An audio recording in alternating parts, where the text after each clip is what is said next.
दोस्तों नमस्कार। एक बार फिर आपका हमारे YouTube channel Suresh Chauhan official पर बहुत बहुत स्वागत है। दोस्तों आज एक वीडियो के साथ हम फिर आपके साथ हैं। आज का हमारा वीडियो है, क्या ईश्वर के पास जाना चाहिए और ईश्वर के पास जाना क्यों चाहिए, या ईश्वर को याद कर कर केवल काम चलाना चाहिए। तो ये सब बातों का आज हम विश्लेषण करेंगे। जी हाँ, क्या हमें ईश्वर के पास जाना चाहिए?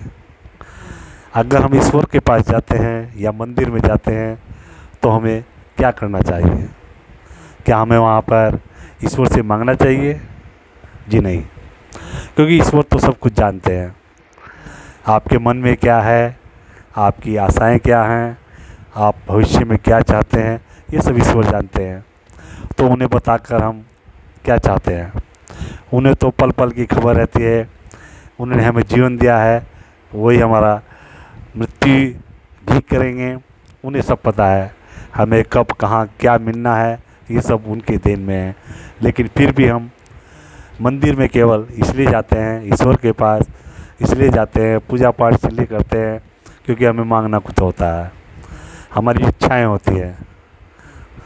1000 का काम होता है और 10 रुपए का प्रसाद बोल कर आते हैं, वो भी काम होने के बाद। ईश्वर भी हंसते होंगे, जी हाँ, कि कैसा बंदा आ गया मेरे पास जो मुझे 1000 रुपये का काम करा रहा है और 10 रुपये का प्रसाद का लालच दे रहा है।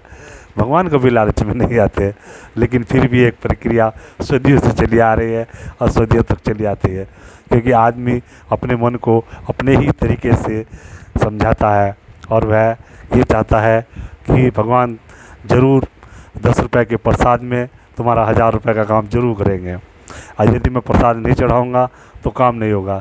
लेकिन ईश्वर कभी ऐसी बातें नहीं सुनते। आप प्रसाद चढ़ाएं या चढ़ाएं, उन्हें तो जो आपको देना है वो देना है, क्योंकि वो तो गरीब को भी अमीर बना देते हैं और अमीर को भी रंक बना देते हैं, पल भर में ये कमाल कर देते हैं। उनके लिए उन्हें किसी के कहने की ज़रूरत नहीं है, ना उन्हें किसी प्रसाद की ज़रूरत है। तो इसलिए हमेशा, तो दोस्तों यही आजकल होता है। आजकल भगवान को रिश्वत स्वरूप कुछ ना कुछ भेंट किया जाता है, जबकि भाग भाग हमारे भगवान या किसी भी धर्म के भगवान केवल भाव के भूखे हैं। उन्हें आपका भाव चाहिए। आप उन्हें किस आदर से देखते हैं, कितना उनकी आदर्शों को मानते हैं, कितना अपना जीवन में आदर्श अपनाते हैं, और इस जीवन में लो व्यवहार में कितने आप अच्छे हैं, इस चीज़ को भगवान देखते हैं। आप बड़े बड़े मिष्ठान, बड़े बड़े चढ़ावे भगवान पर चाहे चढ़ा दें, लेकिन वो केवल आपके भाव देखते हैं, क्योंकि आपके मन में कुछ और होता है, और अच्छा आप जो चढ़ावा चढ़ाते हैं वो कुछ और समझ कर चढ़ाते हैं।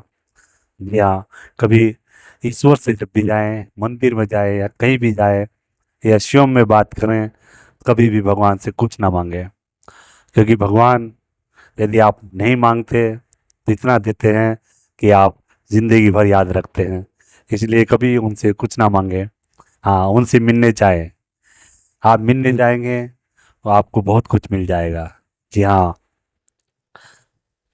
सुदामा, जी हाँ, सुदामा जी के बारे में कहावत है कि वो भगवान से कुछ मांगने नहीं गए थे। उनकी पत्नी ने भी कहा कि आप उनसे, आपके दोस्त हैं, कुछ मांग लीजिए, लेकिन नहीं, उन्होंने कहा नहीं, मैं कुछ नहीं मांगूंगा। हाँ, तो उनकी पत्नी ने कहा तो ठीक है, आप कुछ ना मांगिए, लेकिन आप एक बार उनसे मिलकर जरूर आइए, क्योंकि वो द्वारिकाधीश हैं और भगवान हैं, तो आप उनसे एक बार जरूर मिलकर आइए।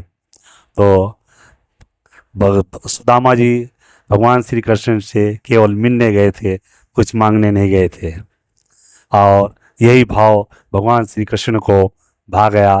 और कहते हैं उन्होंने, उनके चावल थे, भगवान श्री कृष्ण ने जब खाए तो तीन तीन बार खाने पर उन्होंने तीनों लोग सुदामा के नाम कर दिए। तो कहते हैं भगवान श्री कृष्ण ने उनके भाव को समझ लिया और भगवान ने उनको बिना मांगे कुछ दे दिया। यही लीला भगवान की है। यदि जो मांगता है तो उसे उतना ही देते हैं जितना वो मांगता है, लेकिन जिसे वो बिना मांगे देते हैं तो इतना देते हैं कि वो समझ में नहीं पाता कि मुझे भगवान इतना क्यों दे रहे हैं। इसलिए भगवान भूखे हैं।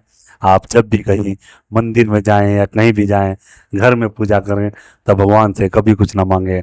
अगर मांगना ही है तो केवल उनकी भक्ति मांगे, उनका साथ मांगे, बस आपका बेड़ा पार हो जाएगा। आज की वीडियो में हम बस केवल इसी विषय पर बातचीत करना चाहते थे कि आज हम धर्म को बड़े गलत तरीके से देखते हैं और चढ़ावा के रूप में भगवान से अनेक मांगे करते हैं। इसलिए कभी इस तरह की बातें न करें और भगवान से केवल मिलने जाएं और मांगने न जाएं। ईश्वर हाथ जोड़ें मंदिर में और भगवान से निहारे भगवान को, और बस मन में कुछ ना रखें। केवल उस समय आपका भगवान का साथ होना चाहिए, बस उन्हीं का स्वरूप आपके मन में होना चाहिए। मन में कोई इच्छा, कोई कुछ नहीं होना चाहिए। एक देखना, आप जीवन में भगवान को जरूर प्राप्त कर लोगे। और उनकी भक्ति जिस दिन आपको मिल गई तो उस दिन आपकी बस आपको कुछ भी करने की जरूरत नहीं, केवल आप और भगवान, भक्त और भगवान का संबंध हो जाएगा। और आपकी लीला यानी कि आपका जीवन बड़ा ही सुंदरमय हो जाएगा। बस आज की वीडियो में यही, आगे किसी वीडियो में फिर किसी विषय पर चर्चा करेंगे। तब तक के लिए नमस्कार। आप हमारे चैनल को सब्सक्राइब करें, लाइक करें, शेयर करें और इसी तरह हमारा सहयोग करते रहें और हमारी वीडियो को पसंद करते रहें। आपका बहुत बहुत धन्यवाद, बहुत बहुत धन्यवाद। सत्य में जयते, सत्य में जयते।